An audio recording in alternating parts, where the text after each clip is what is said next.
So I realized something. Something hit me yesterday. I was kind of amazed at myself for a minute. So I got saved in 1987. Before I got saved, I was in college. I joined college in 1983, and I was real busy in college, always doing something.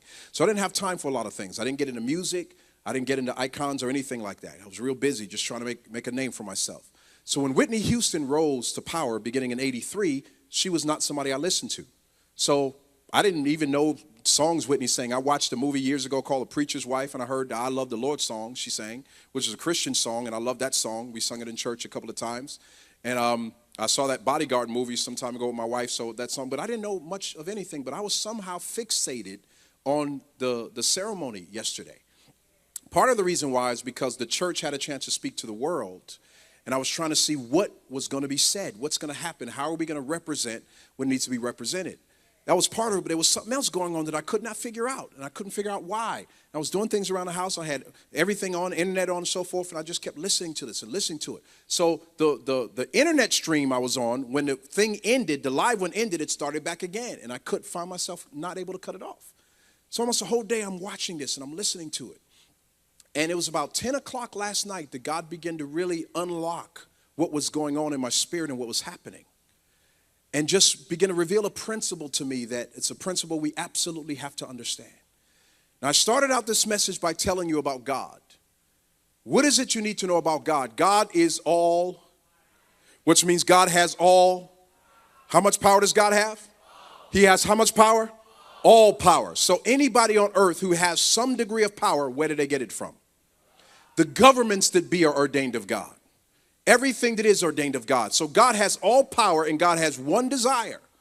And that desire is that he be glorified in the power that he gives. So I've just realized something, that anybody who's going to share power, must receive with that power this corresponding dichotomy of weakness. They must receive with that power this something that causes them to be dependent, because they cannot just depend on their gift or their ability with the power God gives. So Kevin Costner came on the funeral and just began speaking about a story he had with Whitney Houston. And he talked about the movie The Bodyguard, how he talked about how he really wanted her to play the part. His team really didn't want her to play the part. They wanted him to get somebody else, but he was for her, and, just kept on going it. So they found out that she wasn't going to be able to do it, because for a year she was on tour, and they were relieved because the people didn't want her anyway. And Kevin Costner said, we're going to postpone it until she's available. So finally she came for the interview, and they got her ready. They put makeup on, and they were going to interview her to see if she was good enough for the part. The people on the team were hoping she would fail.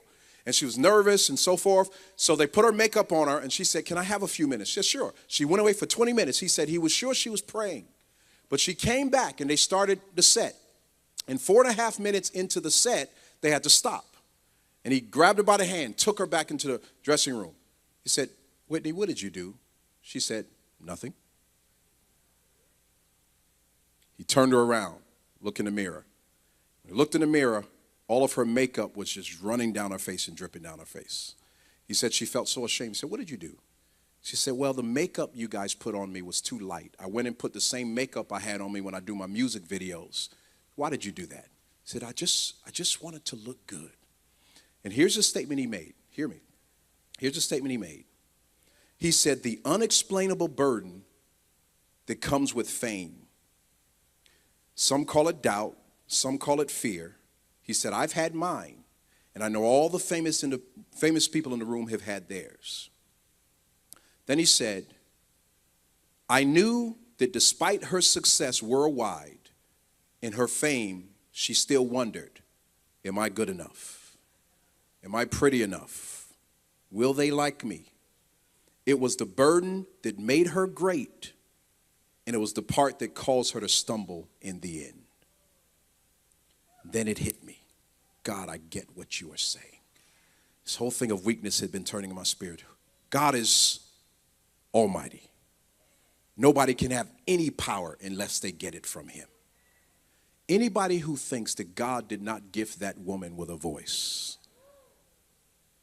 That comes from God. That's a gift comes from God. Devil didn't come and do it. Now, she's got to give an account to God as to how she used it. That's not my point. My point is something was given. So whenever God gives somebody power to get wealth, a power to have fame, a power to draw people, they have to give an account of it. But there's this corresponding, unexplainable thing that comes along with that. It's called weakness, but most people don't understand what it's called. But it's designed to keep you dependent upon the one who gave you the power to depend on, to begin with. It's designed to keep you at a place where you're nothing, so that when you stand before people, you know who it is that's using you and who it is that gave you that. It's designed to keep you in a place of dependence upon him. But many people don't know what it is and don't know what to do with it. It's designed to keep you humble. It's designed to keep you little. It's designed to keep you serving. It's designed to keep you loving him. So it should draw you closer to your knees. It should make you fall more in love with him. A lot of people don't know what to do with it. So what they do is allow that emptiness and that burden to drive them to substance and drive them to other things that end up destroying their life at the end of the day, when what it really is just something that God puts within us to balance out the power that he gives us, to keep us at a place where we're dependent upon him. And listen to me, every single person out there that God's given power to, God's given wealth to, God's given anything to, you have to understand, number one, you got to give an account to God on every single thing he gave you. Number two, you've got to understand there's an unexplainable thing that God always gives to those he gives great power to. And you cannot silence that by drugs. You cannot get rid of that by booze. You cannot get rid of that by any other thing. That is designed to cause you to bow your knee to the Lord Jesus Christ. It's designed to cause you to be in prayer, be in fasting, and be dependent upon the one who gave you the power. And by being dependent upon him, your life will be balanced and you can continue to walk in that power. If you do not do that, that power will destroy you.